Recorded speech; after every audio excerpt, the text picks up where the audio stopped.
South Carolina Radio Network. Be a part of tonight's show. Call us at 800-956-7266 or email talkback@sportstalksc.com.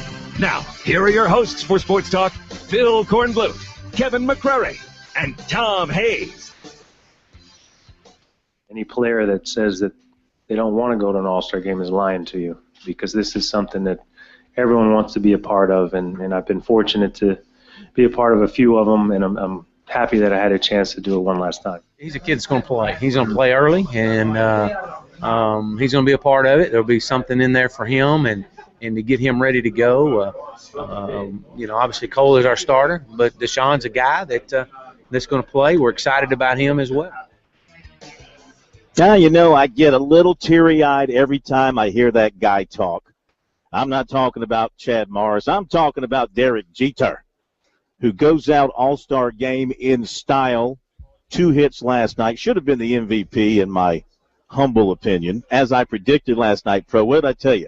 I said Jeter would have a great game. He'd be the MVP. You could have made an argument for Jeter being the MVP. A little bit of sentimental feelings there. If only Wainwright would have thrown the pitch underhand, maybe he could have been the MVP. That was not a groove pitch. That wasn't. Oh my goodness, that wasn't a groove pitch. It wasn't a groove pitch. He said it was a groove pitch. He was joking. He was joking, and he backed up from that anyway. It sure looked well. Yeah, he backed up from it because of the backlash. But you could look at that pitch, and it is a definite. If that pitch happened in a game, you couldn't have hit it. People go, "Why did you hit it? Could you have hit it?" Well, I'm not a Major League Baseball player. Then no, I couldn't have hit it. There's a lot of pitches I couldn't. If that's a requirement for a groove pitch, then no big league pitcher is capable of grooving one, because I'm not going to be able to square up a 95-mile-an-hour fastball right over the middle of the plate the way a professional can. Typical Jeterian swing. That's what we call it, the Jeterian swing. Opposite field, double, got the American League off and running. Followed that up with a single a couple of innings later. Should have been the MVP. Well. But anyway, good to have everybody with us. Good to have you back in the studio, K-Mac. Pro, good to have you with us. Steak Man, also at our studios in Columbia. Phil Kornblut here. Day 3 of SEC Media Days, and it was boring. I'm telling you, this has been – I was thinking about this today. The SEC this year, right now, until some people emerge, it's going to be, unlike last year when you had mega stars all over the place, it's kind of a league without stars. Think about who's the star? Gurley at Georgia. Yes. Mike Davis. Is he truly a national figure? I'm talking about on the level of Johnny Football and Clowney. Those are once in a generation. Yeah, those are once in a generation. The SEC is used to rolling those boys out year after year. No, not that high. Not those two. Yeah, Tim Tebow, Jadeveon Clowney, Johnny Manziel, those guys are a little bit different. And here's the thing I don't want people to do.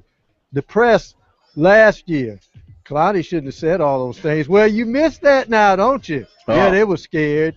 We miss it big time. I'm telling you, it was boring with a cap. I felt like I was in a college classroom for a while today. We'll tell you all about it when we come back. Don't go away.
And we're back, Sports Talk, Hoover, Alabama, at the Hyatt Regency Winfrey Hotel.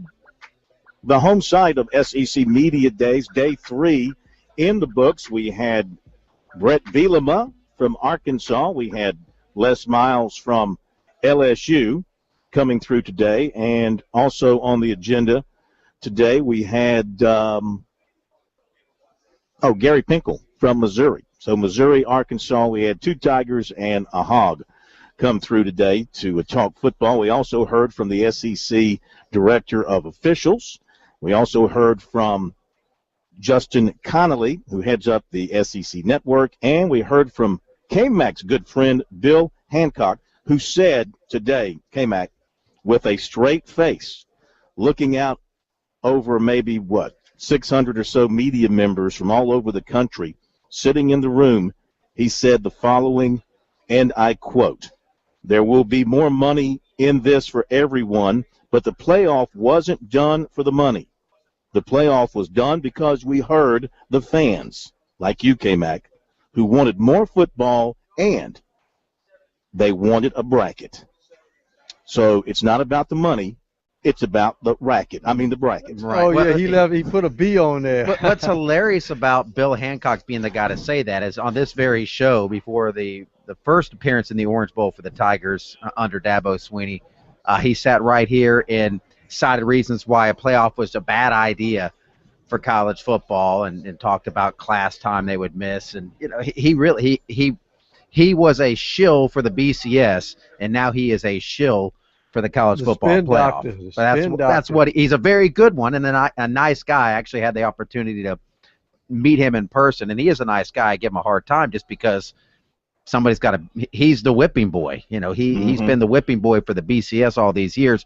It's funny how they just said, "Hey, Bill, come on over. You did a great job promoting that dumpster fire that was the BCS. This is actually a pretty good thing we have here, so I know you can promote that." Really wasn't a dumpster fire, but I don't. You know what? I'm not going to get into it. It's a dinosaur. I'll call it a dinosaur. That's yesterday's news. This is new, and we'll see how this goes. I'll tell you more about what Bill Hancock had to say and more about what Justin Connolly had to say because there was some interesting stuff from both, and we'll get into that in a little bit, and we'll hear a little bit from Les Miles. We'll hear a little bit from Gary Pinkel.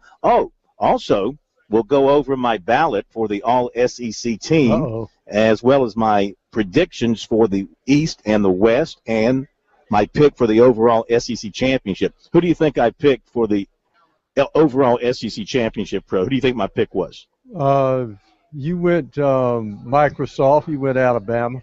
Hey, Mac, who do you think? Yeah, I would guess Alabama. Okay, we'll get to that in a little bit. Let me update a couple of things. Or he went South Carolina because he's a homer. We'll get to that in a little bit. But he didn't do it for the money. Let me update a couple of things. Speaking of Alabama, that's right, I sure didn't do it for the money. Speaking of money, there's a new book coming out by Paul Feinbaum and by Gary Wojciechowski. In this book, they write that how bad did Texas want Nick Saban? They report that they offered him $100 million. Feinbaum asserts that Texas was willing to give Saban $100 million to leave Tuscaloosa. Quote, "Texas was dead serious about trying to money whip Saban. Depending on whom you talk to, Bama big hitters or Texas big hitters, the Longhorns were prepared to give Saban somewhere between $12 and $15 million signing bonus, salary package worth $100 million plus performances." End of the quote.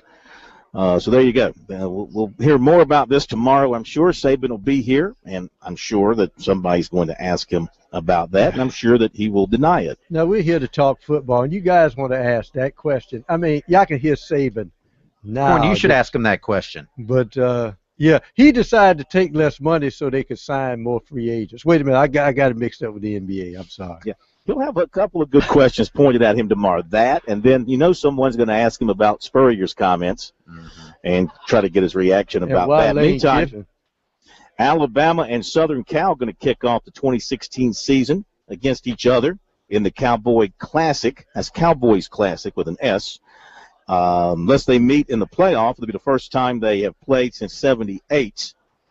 So that's good way to open the season. Speaking of those preseason games, I was talking to the folks today with the Kickoff Classic in Atlanta, and Gary Stoken, who's the president and a good friend of Ray Tanner's, and I asked him about South Carolina. You know, Clemson's been in it a couple of times. South Carolina has not. And, you know, I got a feeling something's in the works. He didn't tell me anything definitively, but I said, you know, you think something by 2020? And he just kind of stared at me, and then I started backing up, 19, 18. So I think they're booked through like 2016, maybe 2017. So I got a feeling perhaps he did say they are talking, which is no big secret, but I got a feeling maybe something is in the works there between South Carolina and that particular game. Is that where you got the leather helmet? By the way, if you want to see a picture of Kornblut wearing a leather helmet, you can go to our Facebook page and How'd you get check that out. Who took a picture? Korn, I have sources everywhere that are always looking to get very pertinent information that I might want. And that picture is now on our Facebook page. If you want to see Kornblut wearing a leather helmet at SEC Media Days, head over to facebook.com/Sports Talk Radio Network, and you can see it. Is that right? Yeah, and I also put in the comments, I put a little side-by-side of Dabo putting that helmet on after the Tigers beat LSU in the Chick-fil-A Bowl. Yeah, that helmet is actually the one they've got on display here is tied into the Kickoff Classic. Did they have one for the Chick-fil-A Bowl too that Dabo put on? Or maybe that was a kickoff. That must have been when they beat Auburn in the kickoff. Yeah, I think it was. In fact, I think I saw some of Dabo's strands of his hair in there as well. So now we have mixed in that area. DNA evidence. You got any notes on your end, K-Mac, you want to share with us? No, nothing major on this end. All right. Pass along, no. Well, here we go. Here is my preseason all-SEC ballot. You ready? And feel free to chime in, agree, disagree. Quarterback, you had to pick two, and I went with Nick Marshall and Jeff Driscoll. Jeff Driscoll, huh? Boy, that's why not slim. Why not the quarterback at Ole Miss? Well, I just think Driscoll's going to really or Zach Prescott. Yeah, I thought about them, but I think Driscoll's going to really soar in this new offense. Yeah, I mean, so you're just projecting at the end of the year it's going to be Driscoll, because I would put I got to go Dak Prescott over him in a heartbeat. Yeah, in a millisecond. Some people have him as a Heisman Trophy candidate. Yeah, I'm not that. I saw him yesterday. He's a good-looking kid, but I think Driscoll, when healthy, is a very good quarterback. Of course, he suffered the broken leg last year, but he's healthy now. And in this new offense, I believe what Will Muschamp sold us the other day, and that is that this offense is a perfect fit for Jeff Driscoll. All right, running backs, had to pick four. Todd Gurley, T.J. Yeldon, Keith Marshall, Mike Davis. So you went with the Georgia running back duo. Mm-hmm. Mike Davis. I might have missed. I thought about Collins at Arkansas, but yeah, he was very good as a freshman. Who was the freshman at Alabama had big guy with speed behind T.J. Yeldon. Oh, the Henry kid? Not Demetrius. No, that's a Gamecock basketball player. Derrick Henry. Yeah, kid from Yulee, Florida. Yeah. I mean, you can only pick four. And I've seen Mike Davis, and I've seen Gurley, and I've seen Marshall all in action, and I know how good they are. So that's who I went with. Marshall with the major knee injury. You're still taking him over the kid he's a from great Arkansas, running back. who, he's as a a great freshman, had about, 6 100-yard rushing games last year. Yeah, but Marshall, as a freshman, had big games as well. And the question is, will he get enough carries to produce a lot of numbers? But there's also a second running back at Arkansas, too, Williams, who'll get a lot of yards in that offense as well. All right, I'll give you the rest coming up after the break.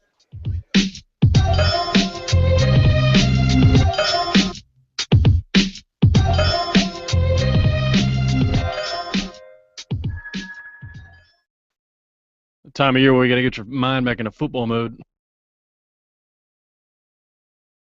Yeah, whoops. Knew it was a D. Henry. Kind of like riding a bike. It's in your brain somewhere. You just got to dig it out.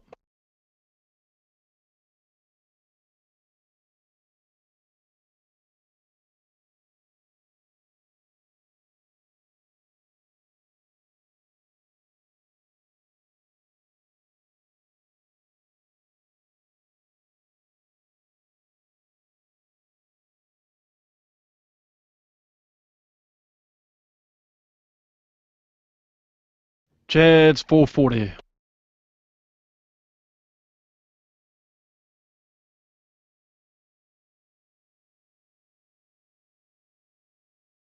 little over 4.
All right, stand by, gents. All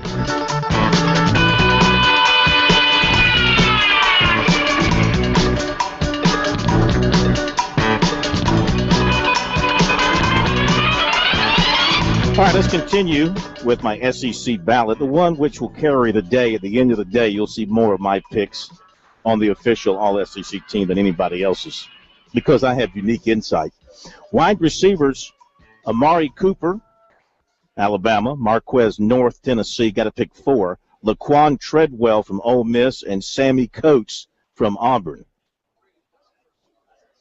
Any objections there? I thought about Shaq.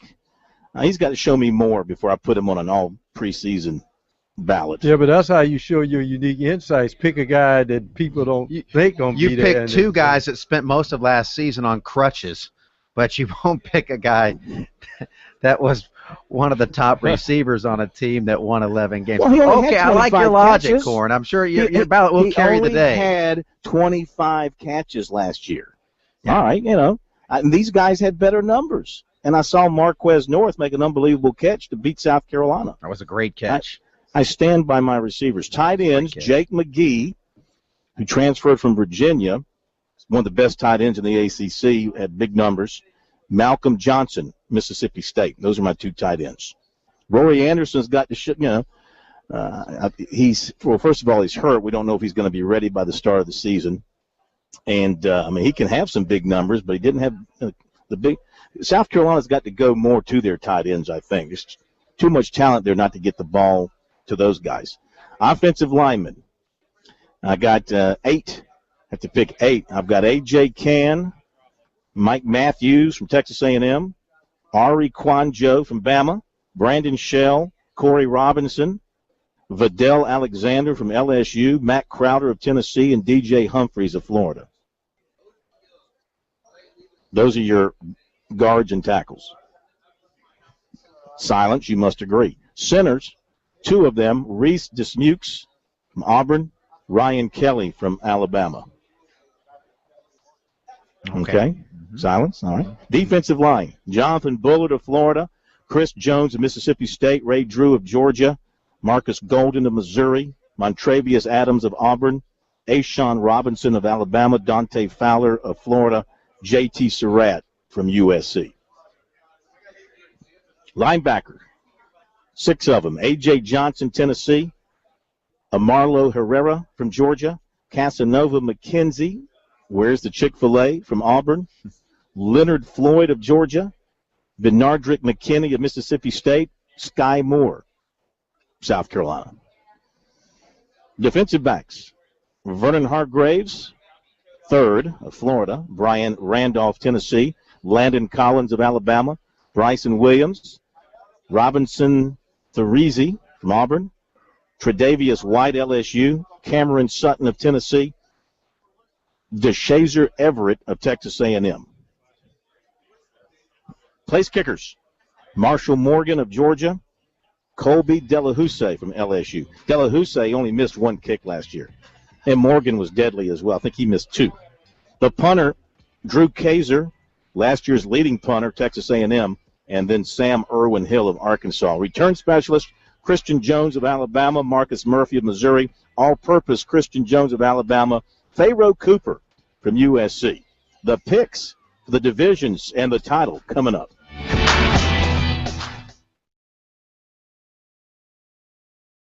I would definitely take Chris Frost over Casanova McKenzie if we're going Auburn. Casanova's got a great choice in fast food, but I think Chris Frost is the better player.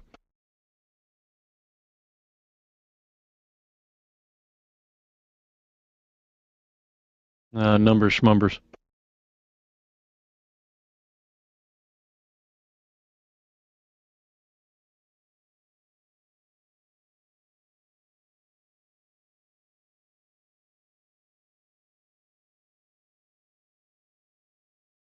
I did like your receiver choice, though. You had some quality receivers on there.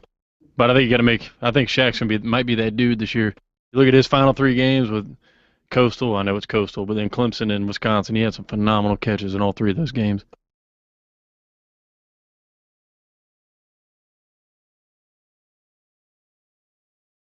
Well, no, that's the saying. I don't. Based on a preseason list, I don't think you can bump any of those guys for Shaq because they've had better careers thus far. But I think his ceiling. Oh my God! I mean, Shaq, if he puts it all together, holy cow.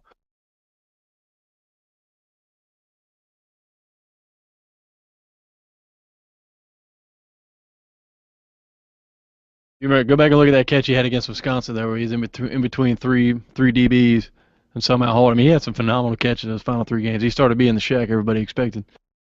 He's trending upwards.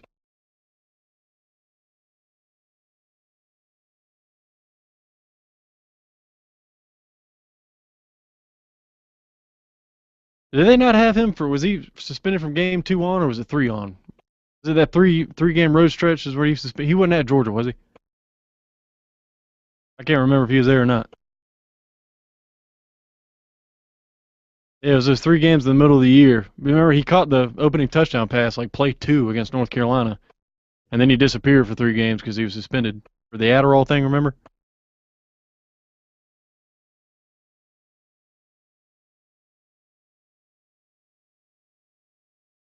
Are you want to do Chad here first?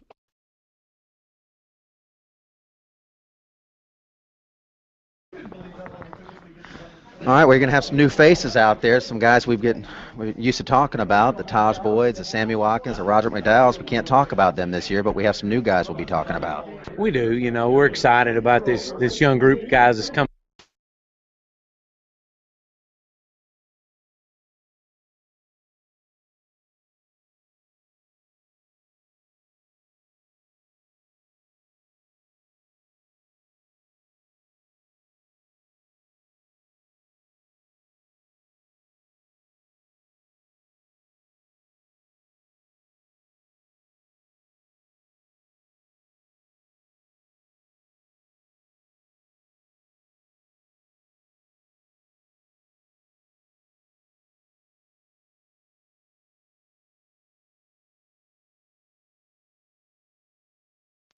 We're excited about this young group of guys that's coming in, and that's where it starts.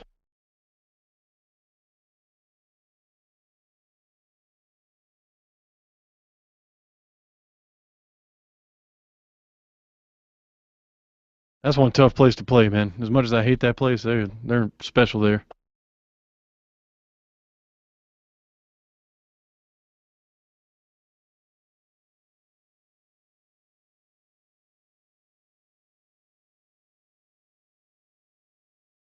All right, stand by. We're coming back. By the way, I predict you're going with LSU.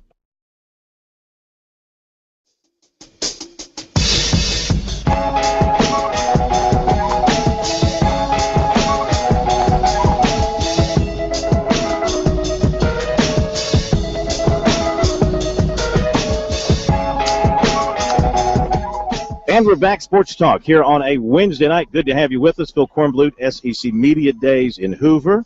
Kevin McCrary, Professor Tom Hayes, State Man Graham Pope, all back in our studios in downtown Columbia. Don't forget, you can catch us over one of 25 radio stations around the state every night. If you can't find us over the airwaves, you can catch us on our website, sportstalksc.com.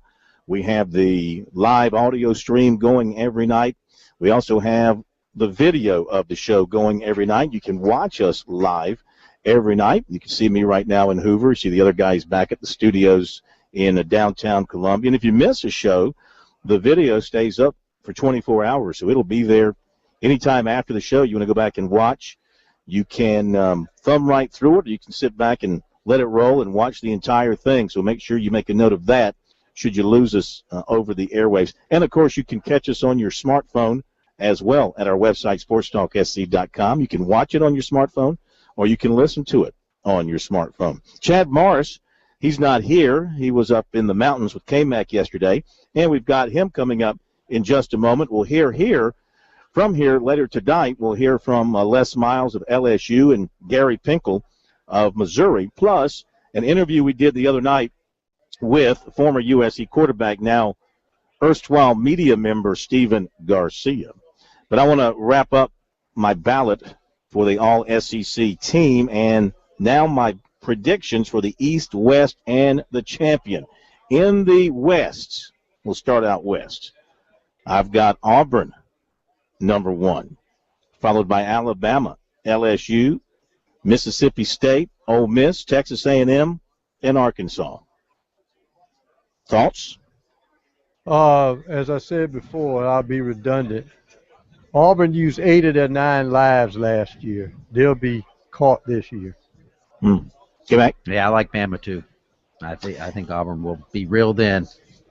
In the East, I've got South Carolina, Georgia, Florida, Missouri, Vandy, Tennessee, Kentucky. You need to bump Tennessee up a little bit on that list, I think.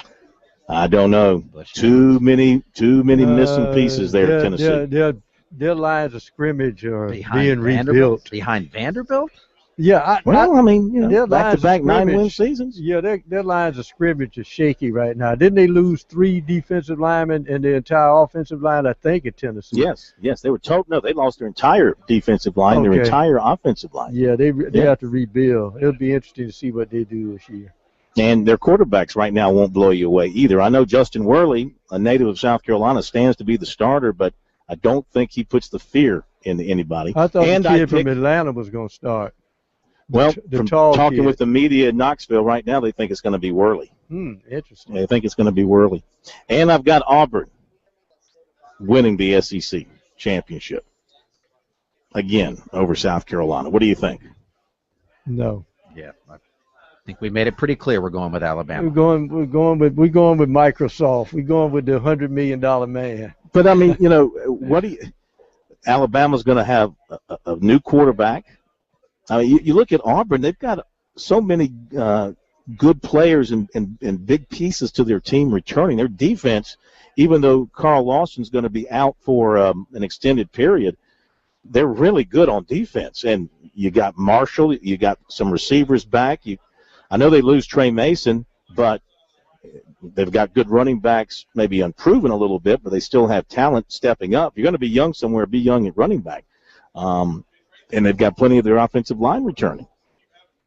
Well, why wouldn't you pick Auburn? Because besides the fact you don't believe in fate, good fate 2 years in a row. Thank you. That's exactly right. Because I am one of those guys who believe in intangibles. And when you sneak up on people real quick, the fall gets quick too. Because people find you out. They see little things. Things don't work out. The bounce of the ball doesn't go your way. And I just see that happening to Auburn. They got there too quickly. Well, Malzahn's a heck of a coach. I mean, let's face it, his offense won them a national championship 3 years ago, and then his offense and his overall leadership got him to the national championship game last season. So he's obviously a terrific coach. Ellis Johnson, a terrific defensive coordinator. I just don't know yet about Alabama. I know they've got studs and horses all over that team, but quarterback play, new guy at quarterback, how good are they going to be at the quarterback position? Well, here's the deal about Alabama and quarterbacks. Most of their quarterbacks are not going to make hay in the NFL. So what makes them good? The players around them, offensive line, receivers, backs. Alabama has those in droves. I mean, Nick Saban can go back there and take a couple of snaps. Well, you're right. I mean, I get that. But in today's college football, more often than not, if you're not good at quarterback, you're going to struggle, regardless of what else you have on your offense. Now, I know what Alabama can do. They can turn and hand the ball off to one of those great running backs and run behind that big offensive line and not worry about it too much. But, you know, Blake Sims threw 29 passes last year. And I guess he's the guy also that they're going to be counting on to step in and be the starting quarterback. I mean, they lose their left tackle, their right guard, their quarterback, and then on their defense, they lose. My goodness, they lost 6 starters off their defense as well. Well, you know, also here's another antithesis to you talking about offense and quarterbacks. When LSU had a pretty good quarterback in Metzenberger, not so good. When they have what you would call a journeyman or pedestrian quarterback, they've either threatened for a national title or won one. So Les Miles shows you use the defense and an offensive line, you can overcome, you know, maybe pedestrian quarterback play and still threaten to win a title. All right. Well, you know, we'll see. We'll hear from Saban tomorrow. Let me go into this information from Bill Hancock about the college football playoff. He had a great line today. He said that when they announced the title for the playoff, and it was just simple, bland, and plain, college football playoff, they did that in San Antonio. And he said that a reporter in San Antonio tweeted that if Bill Hancock had a dog, he would name it Dog. So I just thought that was kind of funny. Oh, my goodness. Did anybody tell him about his cheap trophy? Yeah, he brought up the trophy. He said it's exactly what they wanted, something that was simple, but how did he word it? He thought it was elegant. He thinks it's a very nice trophy. Okay. It's just simple. Of course. Yeah, and the emperor still has no clothes on. All right, here's a little bit from what he said today. He said the committee will select the best 4 teams, no strings attached. He thinks the playoff gives them the best of both worlds as far as maintaining the integrity of the regular season. He said New Year's Eve is going to be special with college football triple headers. They have planted the championship game on Monday night. The national championship game will remain on Monday night, unlike the BCS when it was moved around on different nights. He says there's universal access to this playoff. There is no automatic qualifications. This is when he talked about the playoff wasn't for money. A couple of other things that he had to say was that they will have selection Sunday will be on December 7th it'll be 12:45 Eastern Time p.m. And Jeff Long, who is the AD at Arkansas and the head of the selection committee, he'll announce the 4 teams that are in the first college football playoff. And he went on to talk about how things will fall into place with the various bowl games after the top 4 are put in. Oh, by the way, he did point out this. The number 1 team, he said, has earned the right to be placed in the bowl game in the playoffs closest to their location. So that will be a priority every year for the playoff. Back in a moment.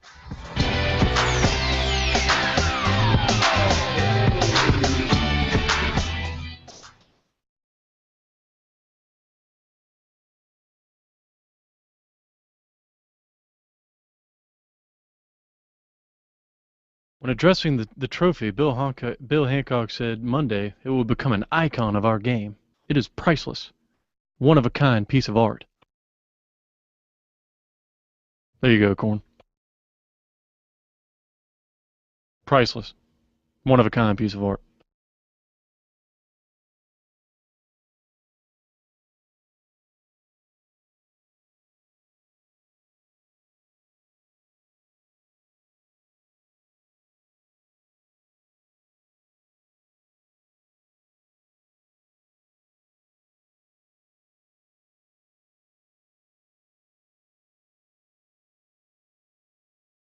I don't even think South Carolina back in their crap days beating Tennessee once would have been like, oh, program builder.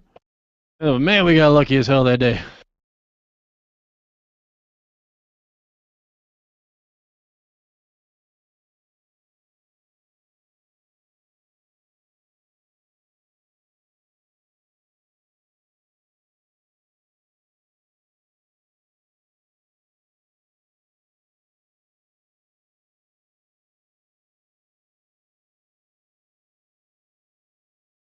Okay.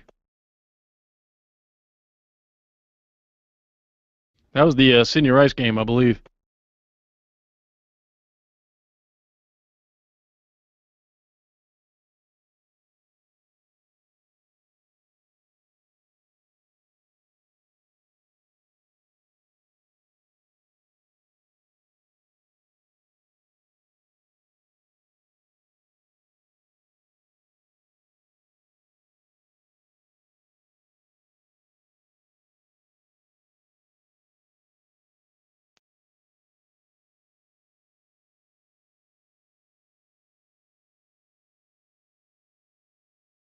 No, it's not even close.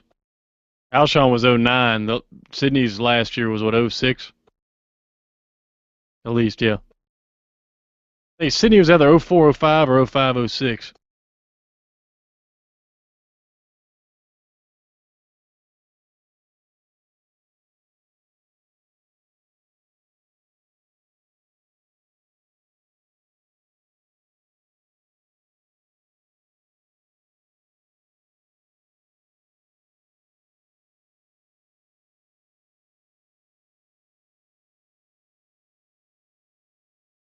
I tell you what it is. It's called ball skills. That's why when I let everybody, giving Alshon a hard time going to the NFL, as far as how he translates to the NFL, man, when your ball skills are elite and it's already better than 95% of the NFL's, that's all you need to do is find one skill that's already better than everybody else's.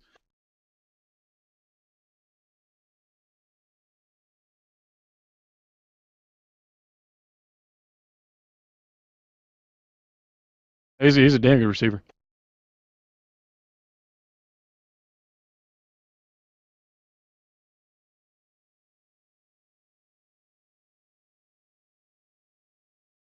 He had sneaky vision, too. He could actually make a cut or two downfield. Ball skills, baby.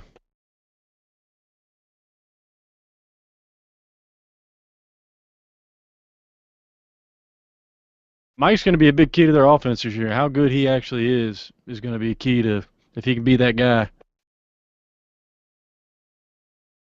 He's been underwhelming as hell. I was hoping he'd be a lot better than he is. Stand by, stand by.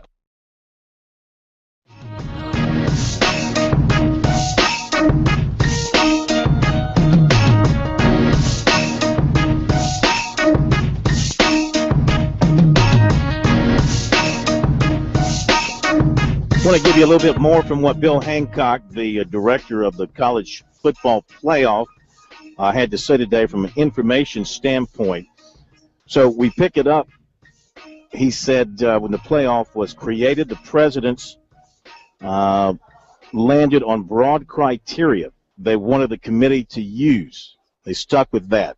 He says it's common sense stuff, strength of schedule, head-to-head comparison of common opponents, and whether you won your conference championship. Each member will work within those parameters to make their individual decisions.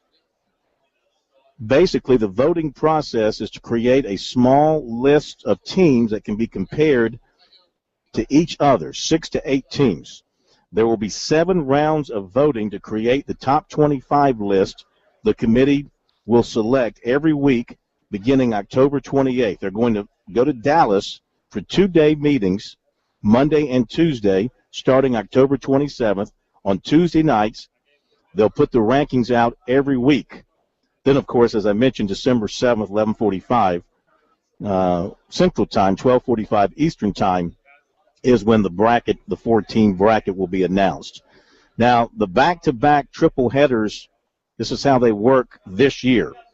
3 games on New Year's Eve, Peach, Fiesta, and Orange. Then on New Year's, Cotton, and then the semifinals, the Rose and Sugar. There's a 3-year rotation for this. It repeats 4 times during the 12-year cycle of the college football playoff. He also said that they do not want to have rematches from the regular season in the bowl games that they will try to fill in, help slot the bowl games. They don't want to do rematches. However, you can have a rematch in the playoff. So, in the case where, take the SEC, for example, let's just say, as the scenario we're looking at this year, let's say South Carolina beat Auburn in the regular season, okay, and runs the table, and then faces Auburn in the SEC championship game, and Auburn. No, that wouldn't be a good example. That'd be a three-peat. But let's just say, that South Carolina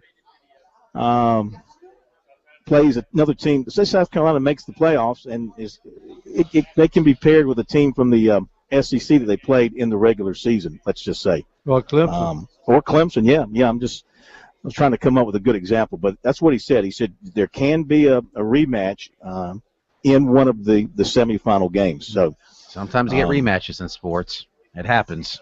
It's not necessarily a bad thing. Well, I don't know if I'm crazy about that in college football, because one of the things he said is they want to maintain the integrity of the regular season. And, we saw a rematch one time when it was Florida State, and I don't think people were crazy. No, you saw it Alabama LSU with your beloved BCS system. Well, didn't we see that with Florida State as well? Oh, yeah. 96, 97. Yeah, if you want to go back 20 years, I was trying to do something, this millennium. Well, I mean, but I think people weren't. There was 2 arguments to that Alabama LSU thing. You had the people who didn't want to see a rematch because they felt like the regular season winner had already proven their point. But there wasn't much of an argument, I don't believe, at the end of the year was there, that those were not the 2 best teams in college football. Oklahoma State. Yeah, you had Oklahoma State. You had 2 teams. First of all, I mean, this goes again. It just slaps you in the face of everything you ever said. Number one, they played head-to-head in the regular season, and LSU won at Alabama. And if every week's a playoff, that should have eliminated Alabama. But despite the fact that they didn't even win their division, much less the conference, they still played for the national championship and won the national championship in a rematch. So people were upset that it was a. Well, that falls in line with the guidelines for this, because winning your division, winning your conference championship is irrelevant when it comes to the 4 teams that'll be selected for the playoff. Take the best teams. Yeah, I mean, because if you're in a stacked division, let's say, Clemson loses 1 game next year and it's to Florida State and they finish second in that division, but they still have the second best record in college football, and some team, in the Big 12 coasted through that didn't play anybody. I think you'd want to get the best 4 teams regardless of where they finished in the division based on the entire body of work. Well, I personally, I think that they should try to avoid, if at all possible, rematches in the semifinals. It can happen. If there's going to be a rematch, then save it for the national championship game. At least the teams would have earned that trip to the championship game by having won a semifinal game. Yeah, it's not optimal. And it probably wouldn't happen a lot. Well, you never know. Yeah, it could. I mean, I wouldn't be not crazy about that. But if it was a great game in the regular season or some controversial ending, you wouldn't mind seeing a rematch and letting them settle it on the field rather than that being the end of it.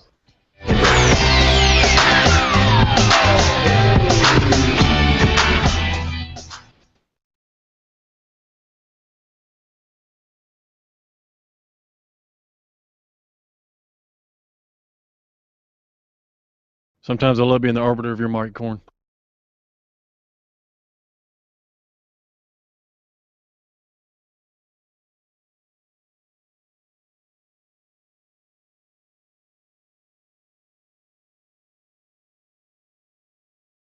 See, I think it maintains the integrity even more because it's all the more reason not to lose a game. I mean, that way you say you want to fall victim to the lottery, don't lose.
We should talk about that after more. So it's a big development. Stand by.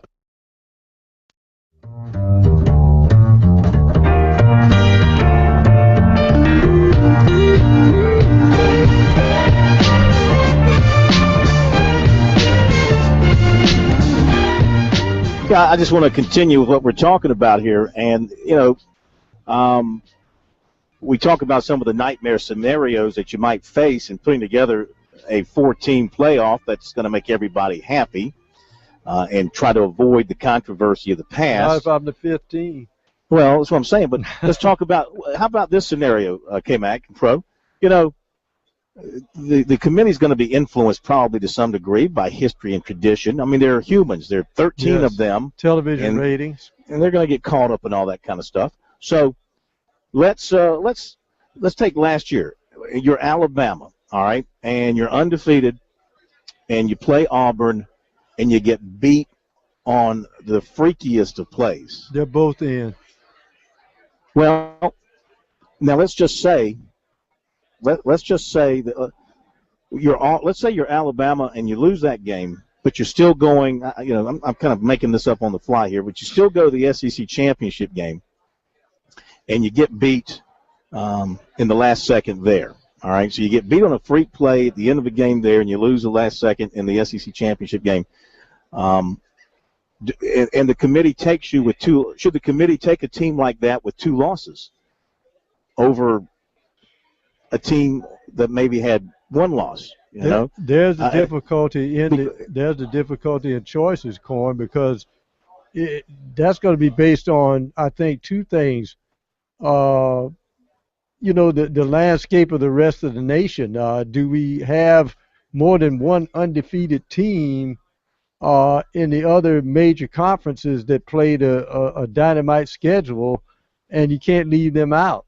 So that would preclude taking a 2-loss team. You have rematches in the NCAA tournament in basketball. I mean, when you do it this way with this many college teams and you have a tournament like that, in high school sports in the postseason, there's not a perfect system, and nobody's ever pretended that there is a perfect system, but there are better systems than others. And this system, the 4-team playoff, is better than the BCS system because there's a bigger margin for error. At least you're talking about number 5 instead of number 2 because you're going to get 4 teams in. That's why it's better. It's not perfect. We can go through your hypotheticals that you're pulling out of orifices that I don't even want to think about, Corn, all day. It's a better system than it was. Yeah. Last year. You don't know that yet until it's actually played out. I do know that. I mean, I do know that. A playoff is better. Guess. No, it's based on every other sport on the planet that has used the playoff for thousands of years. Football different and special is because of the fact that it did things their postseason in was a different joke. way. That didn't make it better. It made it goofy. It made it anticlimactic. You got around and you twiddled your thumbs and waited for one bowl game that was going to happen 6 weeks after the end of the regular season. No, that was not good. That didn't make it unique. That made it tainted and jaded. No, it wrong. made it unique because the thing that made college football so popular for all these years and still makes it popular are the rivalry games and the traditions, and we're still trampling on those to a large degree to get to this playoff format. We'll hit the top of the hour break, and we'll be back.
All right, all right.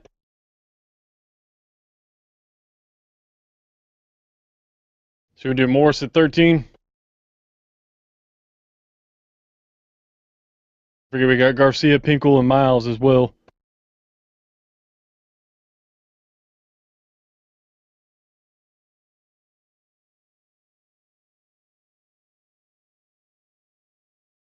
Okay.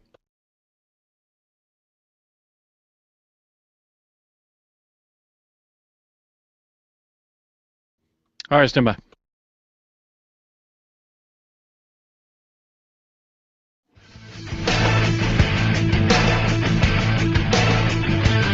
Live from Columbia, this is Sports Talk on the South Carolina Radio Network. Be a part of tonight's show. Call us at 800-956-7266 or email talkback@sportstalksc.com. Now, here are your hosts for Sports Talk, Phil Kornbluth, Kevin McCrary, and Tom Hayes.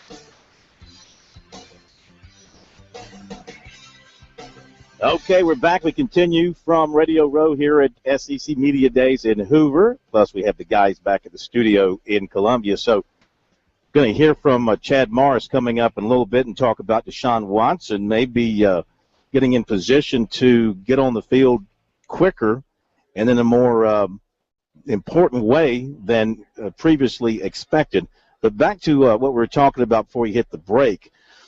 You know, K-Mac, I know you're excited about the playoff. You've been dreaming about this for years. You've been campaigning about it on the program for years, and now it's here, and you think it's nirvana. You think it's the answer to all the problems in college football. And, I mean, I just can't see it that way yet until I see how it operates. And I don't think you make it sound like the way college football has operated in the last 15, 20 years has just been a complete and total disaster. It hasn't been. More often than not, we've got the two best teams together. Yes, the rest of the bowl games are going to be were irrelevant, and most of the bowl games moving forward are going to be irrelevant. You're still going to see bad matchups. You're still going to see teams with 5 losses going to bowl games. None of that's going to change because we now have the playoff.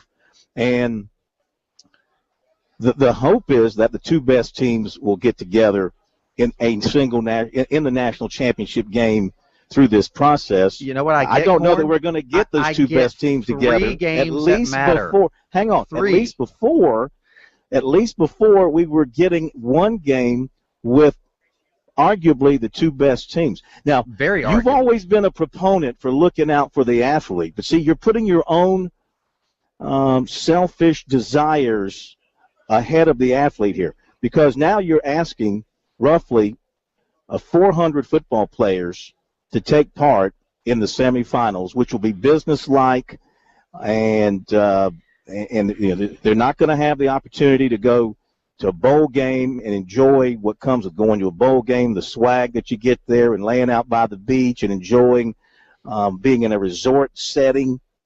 It's going to be business right on through the championship game. You're denying these young student athletes who are students first the opportunity to enjoy that at the end of the football season. I have what a feeling say you they're about going, that? First of all, you don't know what they're going to do leading up to the semifinal matchups. They're going to be practicing. They practice at bowl games, but they're going to stay in nice hotels. They're going to be in their dorms back on their campus leading up to the postseason playoff, practicing, sleeping in those little cots they have in their dorms. Oh, those cots. Yeah, well, you know, they should have nicer, better than that. Maybe at least the NCAA is allowing them to eat I now. will say this now. People always talk about the bowl games are meaningless. Ask just fan bases at schools who go to bowl games. You think Clemson think their win over Ohio State was meaningless? The Gamecock fans, they think their third win over a Big Ten team meaningless? I don't think so. Those fan bases could care less what the whole world thinks.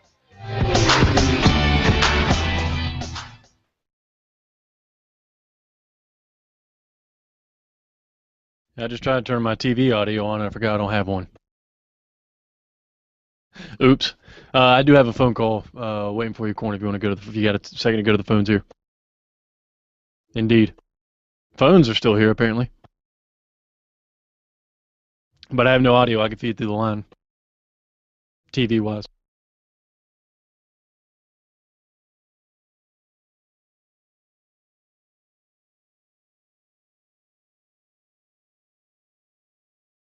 I don't think there is a new Plays Corn.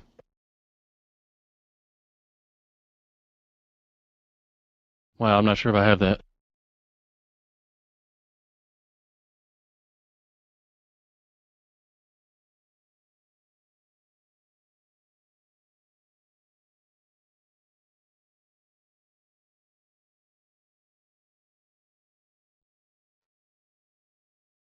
Did you have that on the website, Kimek? The Sam Montgomery?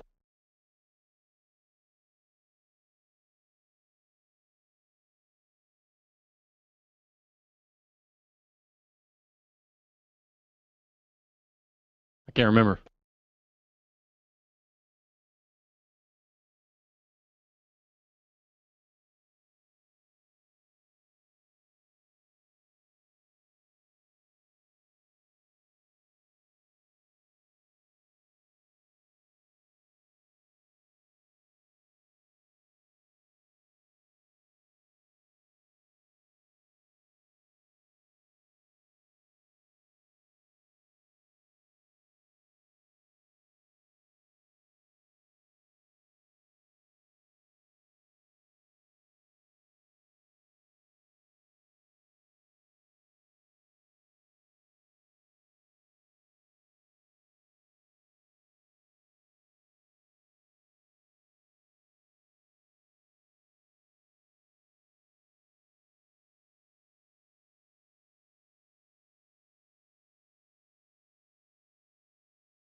Yes.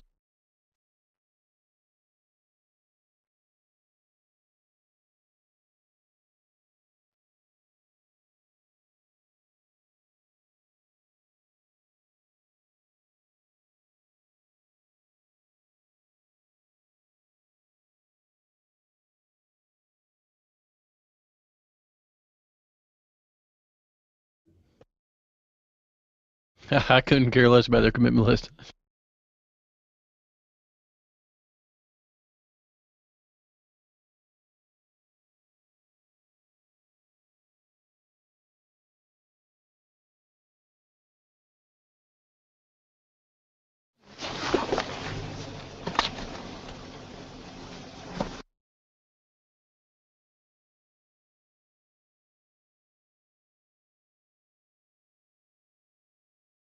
Are we going to run Morris here, Corn?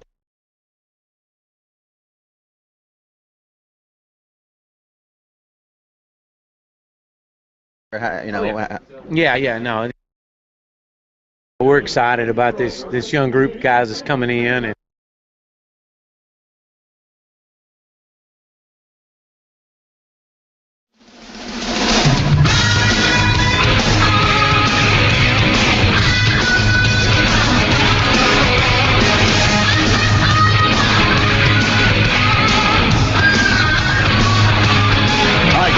Chad Morris here in just a moment and hear what he has to say about Deshaun Watson and other things. All right, Justin Connolly heads up the SEC network for ESPN. Here's a little bit from what he had to say today, some information of interest. He said that they will do more than 45 exclusive football games in year one. Over the first 24 days of the season, they'll carry 18 exclusive games. 8 different SEC teams will open their season on the network. All 14 will host a game over the first 4 weeks.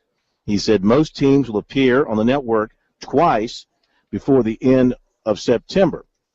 A couple of other things. Of course, the studio in Charlotte will serve as the hub for their news coverage.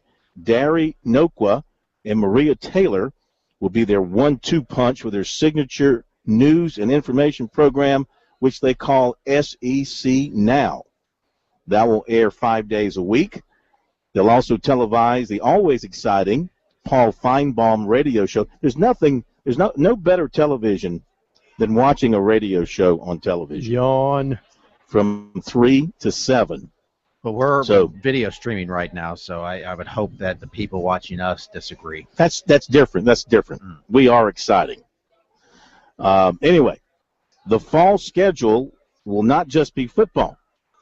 Women's soccer and women's volleyball, they'll air 65 games across those two sports on the network. Bowling. We want bowling.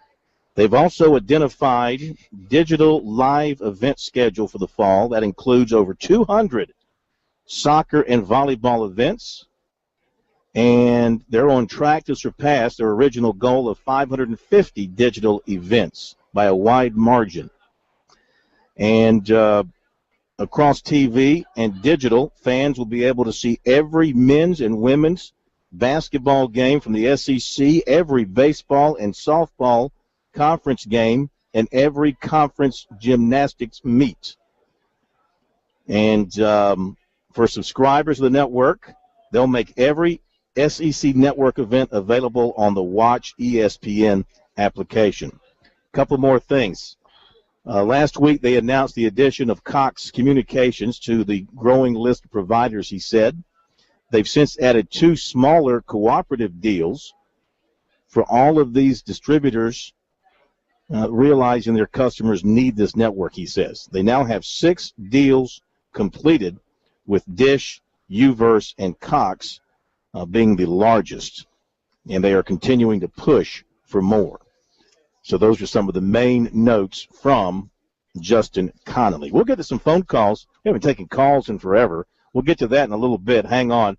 But K-Mac, Chad Morris, Deshaun Watson, what's going on?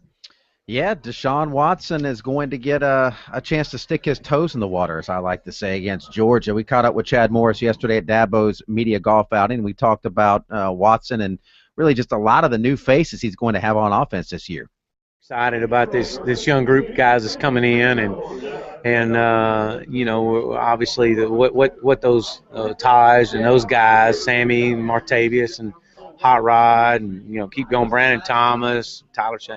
Those guys did a great job. They left a great legacy, and now to have those young guys coming in and being able to see what they're able to do, I mean, it's kind of a fresh start, and kind of brings a newfound excitement. You know, I'm jacked up about it. I am. I'm fired up to see what Cole Stout can do. You know, Cole is a guy that's backed up ties, and you know, it's one thing for a guy to play underneath the same head coach for 4 years. That's an honor, and to also have the same coordinator for 4 years. I mean, that's it's unheard of, and very rare nowadays. And so, you know, when Cole Stout, this is the only offense he knows, and he's been able to play in it, and it's his turn. There's no excuses, and we're excited about the direction and what Cole's going to do with this team, and we'll see. And do you adjust anything? I mean, from quarterback to quarterback, whether it's Taj Boyd to Cole Stout or Cole Stout to Deshaun Watson, do you change the way you call certain plays based on who the quarterback is? Well, no, not really. I mean, yeah, we'll adjust. You know, and that's the thing. You know, people ask me all the time, we're going to run the ball more. How come we didn't run it more last year? And you know, and my response last year was, you know, talking to different people, is that, look, if we would have ran the ball more, everybody had been asking me, how come we didn't throw it more? We had Taj Boyd and Sammy Watkins, how come we didn't throw the ball more? And, you know, I think one of the greatest things about what we do offensively is we adjust to to the strengths that we have. We feel like we're going to be stronger at running back. We feel like that we're going to be able to run the football more, but we're going to adjust. And obviously, the guy with a hot hand, it may be a wide receiver, but we feel like going into fall camp that we will be more physical from a smash mouth standpoint to be able to run the football. With Deshaun Watson, you know, obviously a highly touted guy. Everybody's big on him, but he's young. Is there any plan in terms of how you're going to bring him along? Does he have a package to dip his toes in the water against Georgia? Or how, you know. Oh, yeah. No, he's a kid that's going to play. He's going to play early, and he's going to be a part of it. There'll be something in there for him, and to get him ready to go. You know, obviously Cole is our starter, but Deshaun's a guy that's going to play. We're excited about him as well. So he will. The plan is to play him against Georgia too. He's going to play. We'll have something in there for him, and again, a lot of it depends on how fall camp goes. But our plans are to play him. At wide receiver, we all know that Sammy's not there, but you've had some guys that have stepped up that had some good reps. I was talking to Coach Scott about, Williams. Mike's done a good job, and you have Sharon Peak healthy now. Talk about that unit. Well, Sharon is a guy now that's back 100% healthy. We expect him to be that guy that has the ability to take the lid off of it. Mike Williams is a veteran. Adam Humphreys is a veteran. So we're going to really need those guys to really come on, to bring on the Kyron Priesters, the Artavius Scotts, the Damari Kitts, and to see, where those guys are. Obviously, those three guys had a really good spring. And, we're Trenton, those guys, we feel like that, talent-wise, we've recruited really well wide receiver. It's just it's their time to step up. You like to put the throttle down. We all know that with the offense. But with some new guys out there, new quarterback, are you still going to keep your foot on the gas the same way you have the past few seasons? Yeah, and most definitely. I mean, that's what we do. We're not going to change who we are. We may adjust to the personnel that we got, but we're not going to change who we are. We're a fast-paced, no-huddle offense. We're going to snap the ball as quickly and as fast as we possibly can, and do it at breakneck speed and be in relentless effort. And regardless, whoever's at quarterback, and that's what we do. And we're not going to change who we are. All right, Chad Morris talking to K-Mac, and remaining very confident. They lost. I mean, I get the idea of trying to remain positive and upbeat, but my goodness, you lose Taj Boyd. That's over 3,000 passing yards. You lose Sammy Watkins. That's over 1,000 receiving yards. You lose Rod McDowell. That's over 1,000 rushing yards. And then you lose complementary players like Martavis Bryant. And then you lose those offensive linemen. And you really believe you're going to be as good? I don't see it. Well, I mean, that's their job to be confident. I do think that they have some really good wide receivers. Mike Williams would be my candidate for the breakout. The next big thing at Clemson is we talked about. I'll say this about the quarterback position. Listening to Dabo talk yesterday before he teed off, and then when we talked to him last night on the show, listening to Chad Morris not only talk to us, you just heard that interview, but make the other rounds and field some of the other questions. I feel now much stronger than ever that Deshaun Watson, before the end of the season, maybe sooner rather than later, is going to be the guy at Clemson. I just get the impression, just my observation, reading the tea leaves, if you will, that the coaches believe that Watson is, the quarterback with the most upside, the better of the quarterbacks, but they don't want to just thrust him into action against Georgia in week one. They want to give it to Cole Stout, give him the opportunity, but you keep hearing Chad Moore say he's got to prove it. He's got to win games if he wants to be a leader. And Dabo Swinney going, we don't give lifetime contracts to anybody. The words he used, we'll have something for him. It means to me is intimating there'll be a special package that he will run against Georgia, not that he will grab the full reins.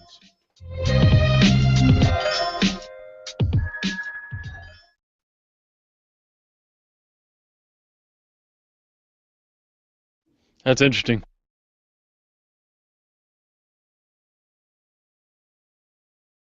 Just K-Mac's feel on the coaches, their belief in the quarterback system.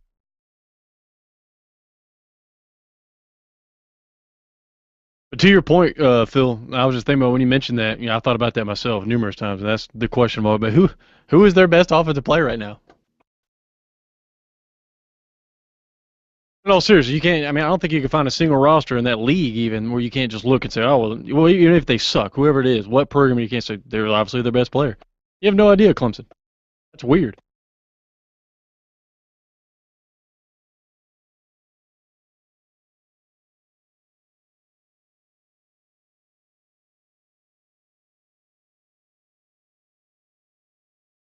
True. I think you have to say Williams is the best player, but that's kind of my point. Even with that said, you really don't know. They got nothing returning. Think about for how long you'd ask yourself that question 3 years ago. You could have 6 different answers. Sammy, Dwayne Allen, Nuke. You can go on and on and on, and they'd all be good answers.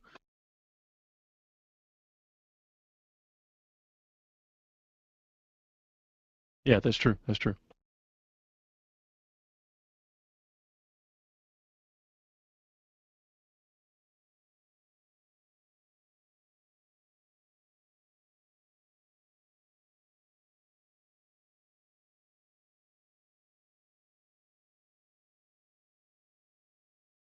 Oh, you want to get these calls here? What you want to do?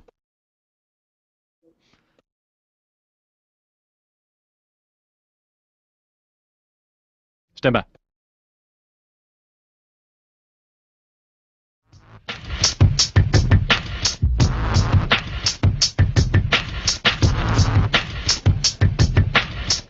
Hey, we still take phone calls occasionally on this program. We will take many of your phone calls in the days and weeks to come. Obviously, we've been so packed so far this week with everything here at SEC Media Days, but let's jump to the lines here for a couple of minutes. 800-956-7266. That is still the phone number, is it not, K-Mac? Yes, it has not changed. We still Since I was gone, sometimes the lock on the door gets changed, the phone number gets changed when you go on vacation. These things happen to you after a while. Kelvin and Dylan, welcome into Sports Talk. How are you? All right. How you guys doing this evening? Doing great. Doing great. I'd just like to make a comment about you guys' opinions on the BCS system and the playoff system that we're going to in college football. I appreciate you, Corn, giving both sides and knowing that there's drawbacks to both systems and there's no perfect system.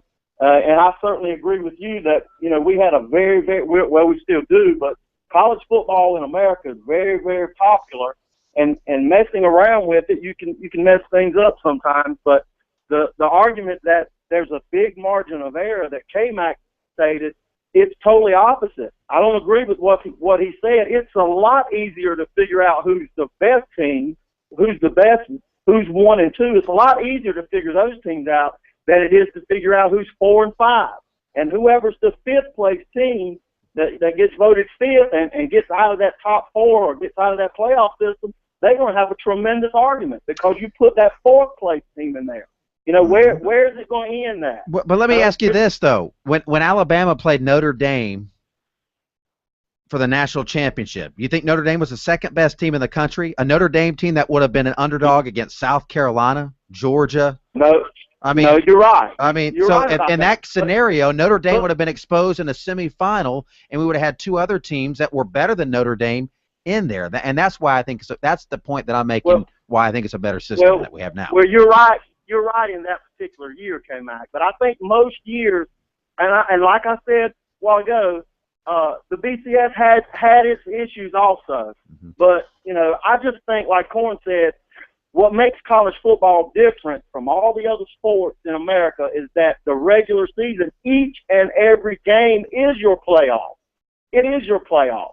So, except for the year Alabama beat or lost to LSU in the regular season and still got to play them in the national championship and win it. One season out of 125 seasons. You keep citing that one game. You keep citing that Florida State. There's some issues, but I really do think that the major problem with the BCS system wasn't really the championship game. I think it was the tie-in. I think the issues and the problems where you got a South Carolina team that beat Clemson 5 years in a row, beat them this past year, and Clemson goes to a BCS game because there's a tie-in with the conference. Yeah, I agree with you there. Let me forewarn you, my friend. You're going to see strange things like that happening with this new system, too. You're going to see teams getting screwed royally because of the tie-ins, and that's not going away. Well, they have worked on that now. They can't limit the number of SEC teams and ACC teams. It's better now, Corn. They've tweaked that, too, and you know it.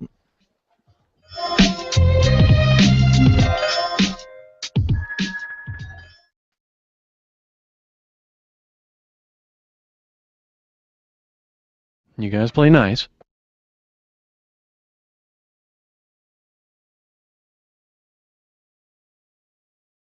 Yeah, he's on one.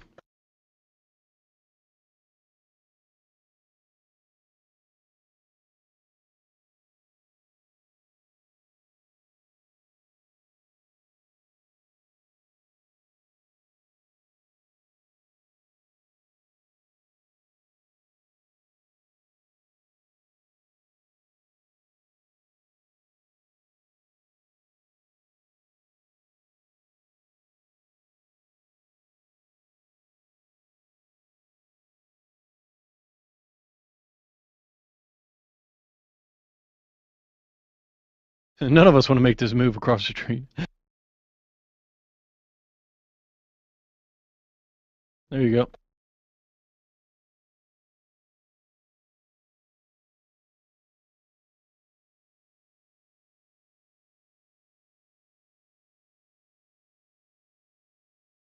How about Zambonis?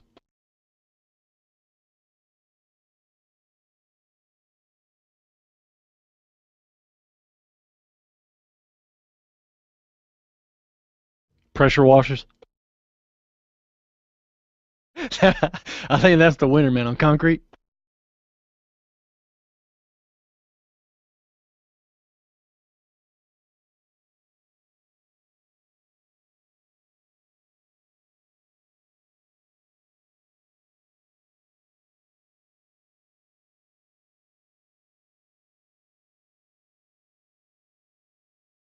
SEC. SEC.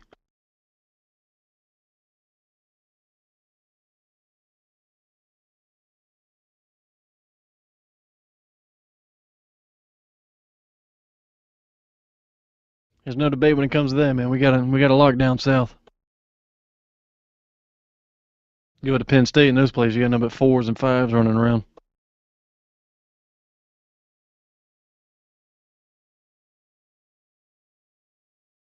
Yeah, indeed, he's on the line waiting. So what you want to do after we hit him, Corn? We still got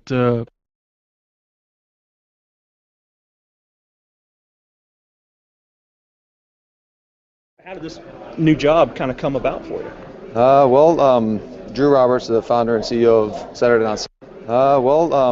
Drew Roberts, the founder and CEO of. Drew Roberts.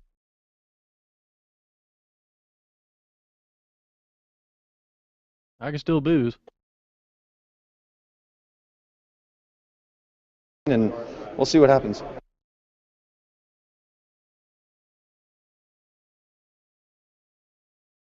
He couldn't have picked a better job to endear himself to more people.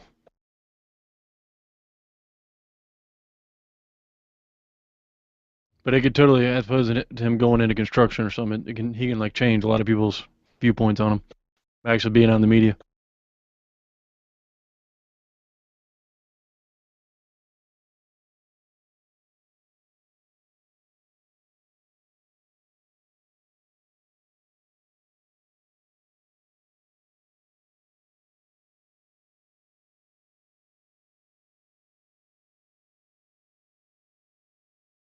It's nice knowing you, buddy.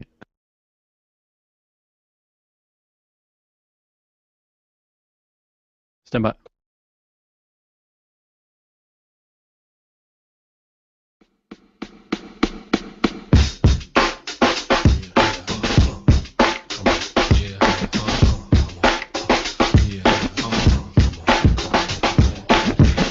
We continue here on Sports Talk, South Carolina Radio Network from Hoover, Alabama. SEC Media Days. One more day to go tomorrow, and it should be decent. Alabama will be here. Nick Saban, that always attracts about as many nut jobs as they can pack into the lobby when Saban's here. God, it's going to be Alabama people all over this place tomorrow just to get a glimpse at their hero, their $100 million hero. Savior. Could have been $100 million, apparently, but he'll be here.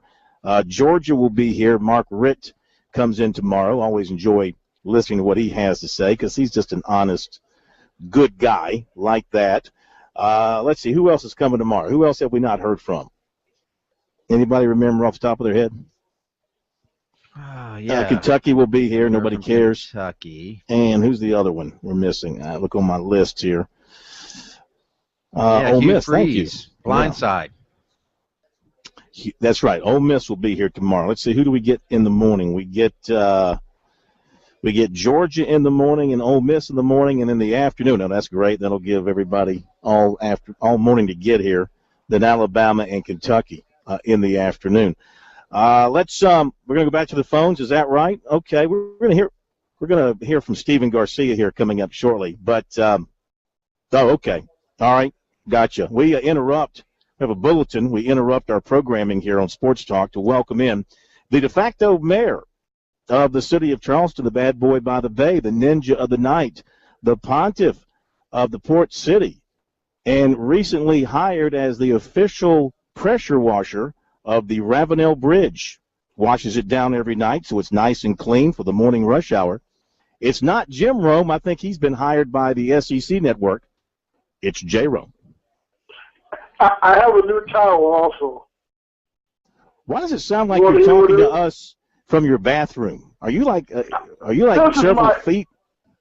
This is my office, though. It's not a bathroom. This is my office. Okay. Jerome also has done a cameo appearance on the new show out of Charleston called Reckless on CBS. I thought that was Southern Charm he was on, hanging out with Thomas Ravenel. Yeah, right. Right. Very funny. Hey, I got a new title, Phil. And Corn. My new title will now be 2013 Prognosticator of the Year. I decided to give myself that award and that title after one of my greatest upset calls when I called you before the Alabama-Auburn game. I said, the quote went, "They killed your tree, now you have a chance to kill their season." And lo and behold, what happened, Phil? You nailed it, Jerome. You were all over that one. And probably you picked the way it was going to come down. I mean, probably only you would know it would come down to a return of a missed field goal for 110 yards. That was, I tell you, I walked into my doctor's office today, and she's a big Alabama fan, and we were talking. I said, "Hey, have you gotten over that Alabama-Auburn game?" She said, "No." I said, "Well, I knew what the answer was going to be, but I just had to ask." So, hey, by the way, Deshaun, head coach Hal Morris is not worried. I'm not worried. I mean, Chad Morris. I'm thinking about the Kentucky guy. He's the offensive coordinator. Yeah, he's offensive coordinator. He's not the head coach. He's the head coach. I don't care what anyone says. He calls the plays. He runs the offense. 5-star Deshaun Watson will be on the field, and he will break the string this year. Not 1, not 2, not 3, not 4, not 5 for the Clemson Tigers. So get ready, Joe Dixon and Joe Dixon Jr. If you're the same person, I don't know. What do I know? So are you I'm confused because I can't hear you real well because you're talking through a tin can, but are you suggesting that Clemson will beat South Carolina this year with Deshaun Watson?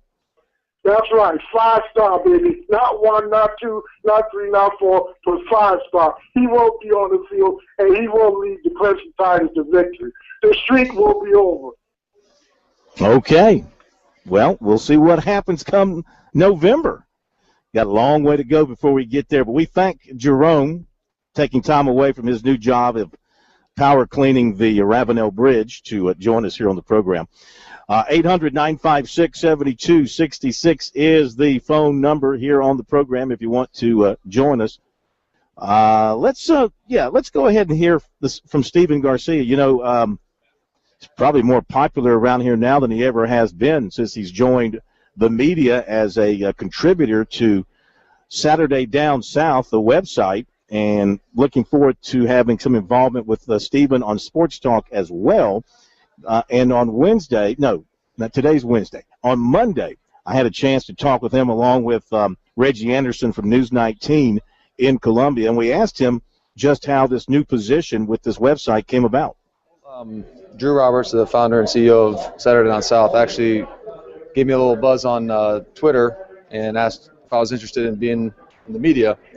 And met over that and went to the casino, played blackjack, and that's kind of the interview process. And ever since then, I was like, this guy's kind of cool. So I think it'd be a good team. So that's where we're at right now. Well, what kind of unique perspective? The sports talk world is filled with ex-quarterbacks, ex-football players. What is your perspective and how unique can that be, you think? I'm still learning on the fly. I have no idea what I'm doing, to be honest, right now. It is a different side, being on this end of the spectrum, but I'm learning, and I'm having fun. I'm excited about it, and I met a lot of great people today, and seeing you guys. I mean, this is awesome. It's been a while. What about your athletic career now? Because obviously you kind of bounced around a little bit. I mean, you're still in great shape. Obviously, what's your status right now? I'm with the Tampa Bay Storm, the arena team right now. So I'm still trying to play, but it's tough right now. So we'll see. We'll see what happens. It feels like it's kind of dwindling down, but we'll see what happens. But I mean, like in a lot of cases, it's really about reinventing yourself. Yep. So, and I think these guys are giving me a great opportunity to do that. So, I'm grateful for them, and I can't wait to get this thing going. We obviously spent so many Saturdays playing in front of 80,000. Obviously, I mean, this fall, I mean, obviously that's something this website obviously wanted was somebody like yourself who people know and people want to listen to. Yes, sir. Yes, sir. And the SEC is by far the best conference out there, and the fans are so passionate. And me and my buddy cousin Ty right there went on the flight yesterday, and we're sitting next to the Alabama people, and they said we could choke you right now for what you did to us in 2010. So. That's how passionate they are, and I'm excited about this deal. What kind of approach do you want to take with your critical eye towards college football? I don't really know yet. I'm still a South Carolina fan. I talked to Coach Spurrier and Dylan Thompson today, and I'm going to try to meet up with them tomorrow. And so I might be a little biased towards South Carolina, but it's going to be interesting seeing all these 14 teams, and hopefully get a chance to travel and see these different venues. So we'll see. We'll see. What do you think about Dylan and replacing Connor, and the offense will be in his hands? I think he's going to thrive, to be honest with you. They got some mooses up front. They got Mike Davis, who's going to be he's a beast back there. So I think the play action is going to work out really well. And, Dylan's improved freaking dramatically since we were together in South Carolina. And I'm excited for him. And, he's a great guy, great teammate, and hard worker. So I'm hoping the best for him. Do you feel like you are a little part of that foundation that kind of got this role going for South Carolina? I'd like to think so. That was Coach Spurrier's main recruiting tool. He said you could go to Alabama, you could go to Georgia and be part of that tradition, or you could start here and have your own tradition. So, I like to think that I was part of helping that, South Carolina to win 11 games a year for the last 3 years. I mean, that's unheard of at South Carolina. So it's a good time to be a South Carolina fan, that's for sure. I think people want to know, how are you doing personally, everything all right with you? I'm doing extremely well. We just had our second child, little girl, a month ago, so everything's starting to come together, and I'm really excited for the future. And I wish I was still, had an opportunity to play in the NFL, and hopefully I do get a chance down the road, but we'll see. Well, kids obviously changes anybody. I mean, does it kind of wake you a little bit? Yeah, they do. I was in the room this time. When our son was born, I was in Arkansas when I got the call. This time I was in the delivery room, and that was absolutely amazing. I haven't cried like that in a long time, so that was awesome. Can this media thing become a career for you? We'll see. I'm playing it by ear, and did a bunch of interviews today, and I've had it's been 3 years since I've had this camera light in my face. So it's interesting, and we'll see what happens. That is Stephen Garcia, and we'll be back. More sports talk coming up.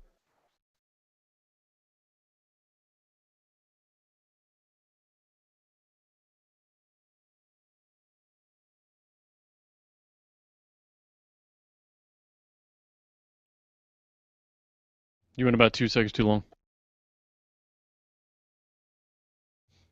When I told you you got about 3 seconds, I mean you got about 3 seconds.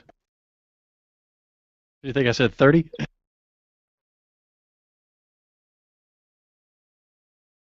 Are you want to do recruiting here or what?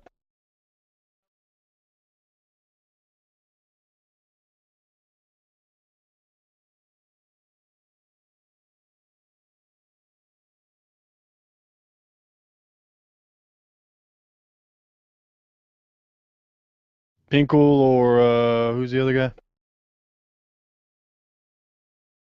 Okay.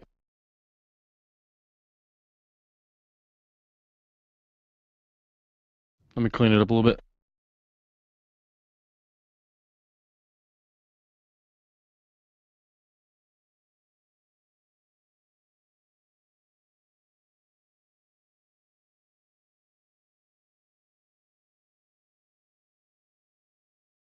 Like everybody else, it's just been a process of working hard and doing all the right things since we got back in January. And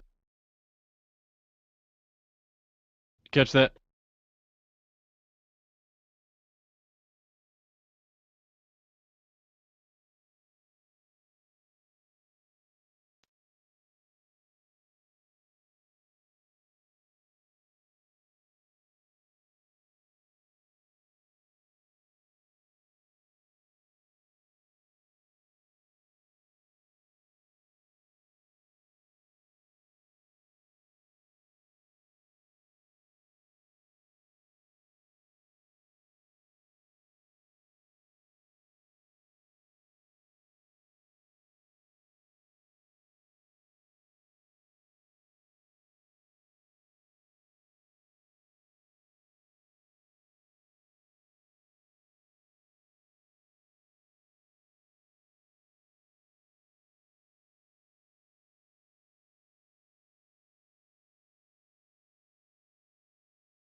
15.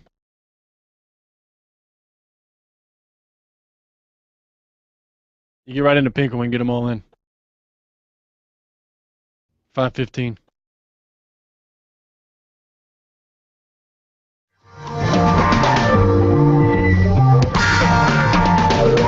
And we're back, Sports Talk, here in Hoover, Alabama. You know, we had plans to get you some Les Miles, and that's up on our website, sportstalksc.com. You can catch what he had to say today there.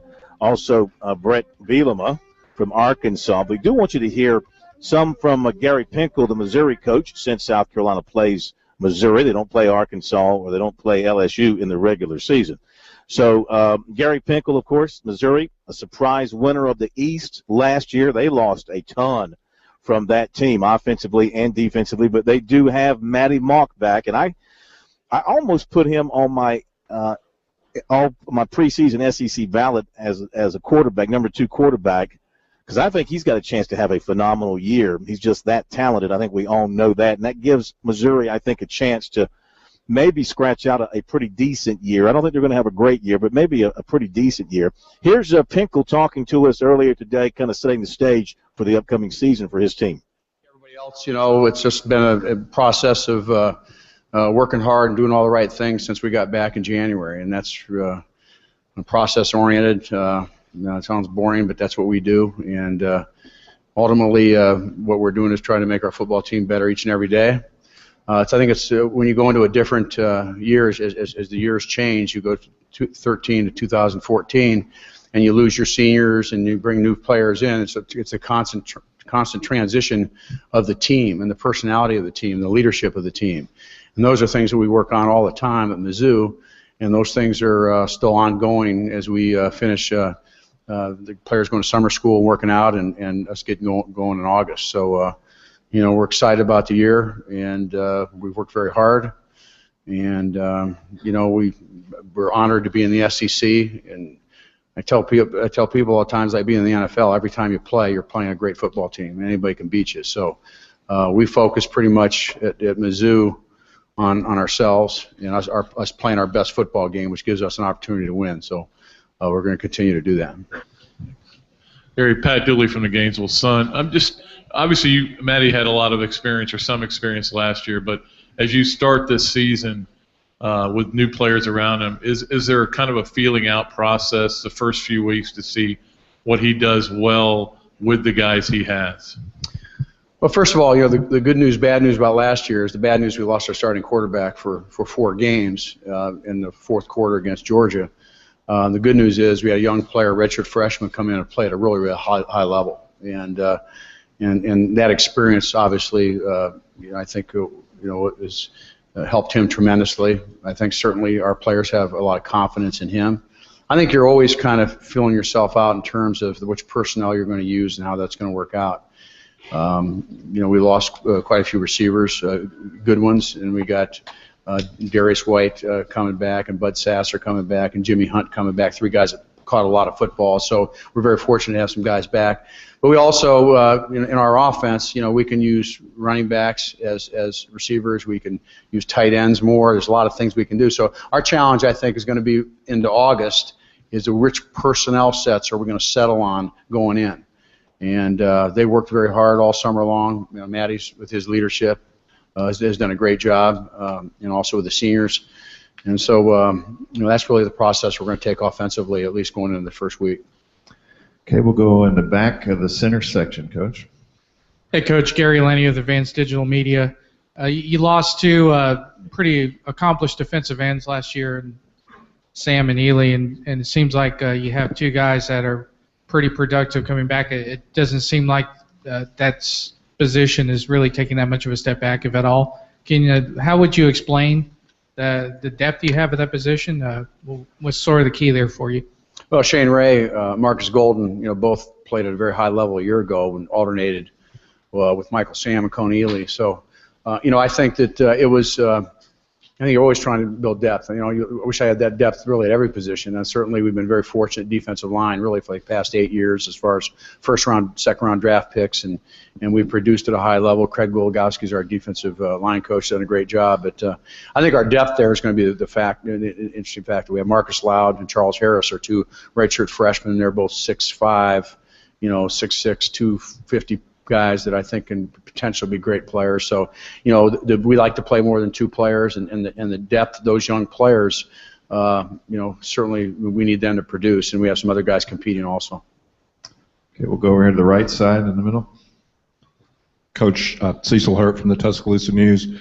Without exploring the off-the-field impact, just talk about not having Dorial Green Beckham, how much of your offense was going to go to him or through him this season, and how exactly is that going to impact you offensively? Well, we lost a really great player, and I wish Dorial the best. And the most important thing is that Dorial, you make mistakes and you got a chance to learn lessons, and I think he will. And the good news is he can do a lot of great things for himself and as a person. And I think you can lose a player in the middle of August that you thought was going to be your best player. And for us, we knew going into spring football or in the middle of spring football. Our challenge is there. So, all right, Gary Pinkel from Missouri got a little bit of rebuilding to do this year.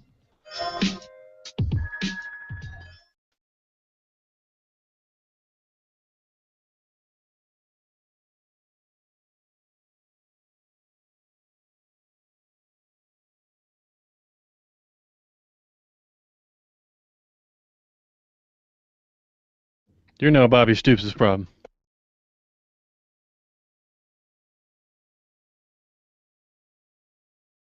It's got multiple Stoops. See how that works? Plural.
All right, let's write this puppy.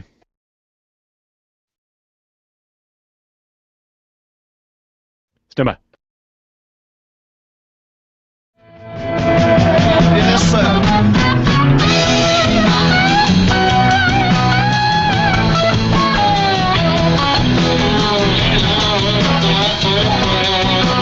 All right, to recruiting in just a moment, but this breaking story regarding Gamecock baseball from Neil White of GoGamecocks.com. Pitcher Kurt Britt is leaving the USC program, transferring to NC State. He's a Laurinburg native. His father, Tommy Britt, recently passed away, and so Kurt Britt has decided to go closer to home.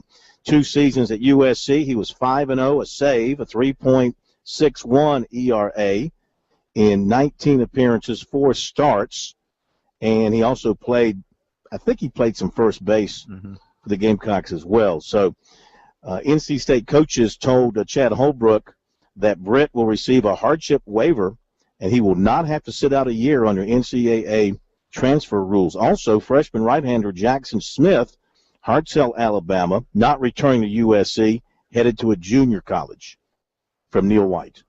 So hate to see that for South Carolina baseball, losing a good player in Kurt Britt, but you can certainly understand with his family situation that he wanted maybe to get back closer to home, but Laurinburg's not that far from Columbia, but still, I guess being back in his native state makes it a little bit easier for him and his family. And he transfers to what, Ray Tanner's alma mater. That's correct. Mm-hmm. All right, now recruiting. Defensive end Marquavius Lewis, Hutchinson Junior College in Kansas, and Greenwood tells us that he has set an official visit with USC for next weekend, July 25th, 26th. I think that coincides with what USC calls their Gamecock Showcase that weekend. This will be his third official. He's been to Arizona State and Miami. He says he'll look into the depth chart and how he would fit into the defense, plus his family's going to be there, and that's important to Lewis. The proximity of USC to his Greenwood home certainly works in the Gamecocks' favor, and he has USC number 1 on his list right now ahead of, in no particular order, Miami, Auburn, Tennessee, Alabama, and Arizona State. And he does cite the influence of his family as being part of the reason for that, but he wants to check it out and find a place where he can get to the next level and where he is truly needed, he said. He did enjoy his visit to Miami, thought that they treated him real well. And he'll make his decision the middle of the season. Defensive lineman Albert Huggins of Orangeburg-Wilkinson is going to Georgia Saturday, his first ever trip to Athens. Plans to sit down with Mark Richt and get to learn the positives and negatives about that program. He does remain in touch with USC and Clemson. And he went to Clemson this summer, has not been back to USC, and right now does not have any plans to this summer. But Florida is another possible destination for him this summer, though he knows time is running out for summertime visits. Clemson and USC still very much in the mix for his services. And offensive lineman Matthew Burrell from Virginia is on a trip this week, seeing Florida State and USC and Clemson. Those are 3 of his top targets. Final thoughts from the studio, K-Mac Pro? Enjoy the ESPYs tonight, Corn. I know you will. Oh, yeah. I'm going to watch it on a very large screen. Watch the British Open early in the morning. I think I might do that, too. Have a great night. We'll see you tomorrow. One more day here at Media Days. I think I might do that, too. Have a great night. We'll see you tomorrow. One more day here at Media Days.